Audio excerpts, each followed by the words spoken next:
اس تصویر کو ذرا غور سے دیکھیے۔ ایک بزنس مین نے خواب میں دیکھا کہ ایک شخص اسے بتا رہا ہے کہ تمہاری کمپنی کے مین گیٹ کے سامنے جو پھل بیچتا ہے اس کو عمرہ کرا دو۔ نیند سے بیدار ہوا تو اسے خواب اچھی طرح یاد تھا، مگر اس نے وہم جانا اور خواب کو نظر انداز کر دیا۔ 3 دن مسلسل ایک ہی خواب نظر آنے کے بعد وہ شخص امام کے پاس گیا اور اپنا خواب بیان کیا۔ امام صاحب نے کہا اس شخص سے رابطہ کرو اور اسے عمرہ کروا دو۔ اگلے روز بزنس مین نے ایک ملازم سے اس پھل فروش کا نمبر معلوم کرنے کو کہا۔ بزنس مین نے فون پر اس پھل فروش سے رابطہ کیا اور کہا کہ مجھے خواب میں کہا گیا ہے کہ میں تمہیں عمرہ کرواؤں، لہٰذا اس نیک کام کی تکمیل کرنا چاہتا ہوں۔ پھل فروش زور سے ہنسنے لگا اور کہا کیا بات کرتے ہو بھائی، میں نے تو مدت ہوئی کبھی فرض نماز ادا نہیں کی اور تم کہتے ہو کہ تم مجھے عمرہ کروانا چاہتے ہو۔ بزنس مین اصرار کرنے لگا اور اسے سمجھایا کہ میرے بھائی میں تمہیں عمرہ کروانا چاہتا ہوں، سارا خرچ میرا ہوگا۔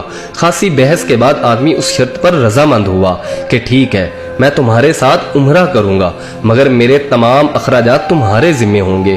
وقت مقررہ پر جب وہ ایک دوسرے کو ملے تو بزنس مین نے دیکھا کہ وہ واقعی شکل و صورت سے کوئی اچھا انسان نہیں دکھائی دے رہا تھا۔ اس کے چہرے سے عیاں تھا کہ وہ نماز کم ہی پڑھتا ہے۔ اسے بڑا تعجب ہوا کہ یہ وہی شخص ہے جسے عمرہ کرنے کے لیے خواب میں 3 مرتبہ کہا گیا۔ دونوں مکہ مکرمہ کے لیے روانہ ہو گئے۔ میقات پر پہنچے تو غسل کر کے احرام باندھا اور حرم شریف کی طرف روانہ ہوئے۔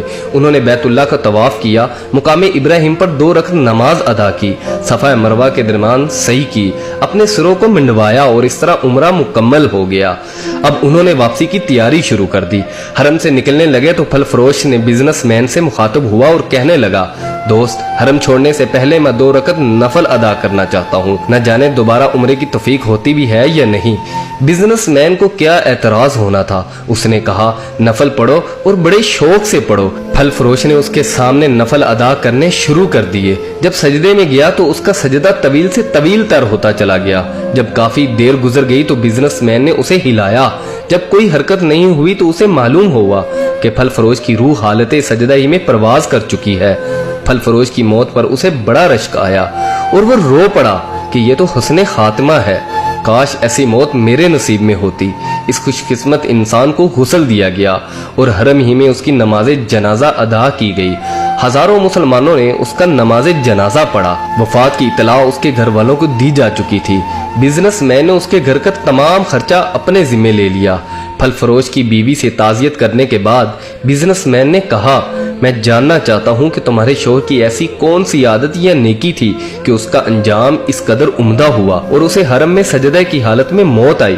بیوی نے کہا بھائی میرا خاوند کوئی نیک آدمی تو نہیں تھا، میں اس کی کوئی خاص خوبی تو بیان نہیں کر سکتی، ہاں مگر اس کی ایک عادت یہ ضرور تھی کہ وہ ہمارے ہمسائے میں ایک غریب بیوہ اپنے چھوٹے بچوں کے ساتھ رہتی ہے۔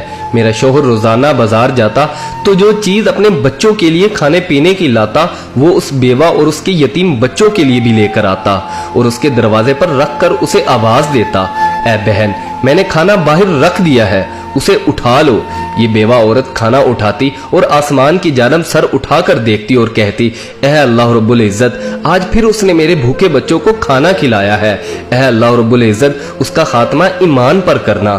زندگی تو جیسے تیسے برحال گزر ہی جاتی ہے، لیکن جس قدر ممکن ہو لوگوں کی مدد کر دیا کرے۔ سبحان اللہ۔ ویڈیو اچھی لگی ہو تو نعیم سپیریئر کو لائک کیجیے گا اور شیئر بھی کر دیجیے گا۔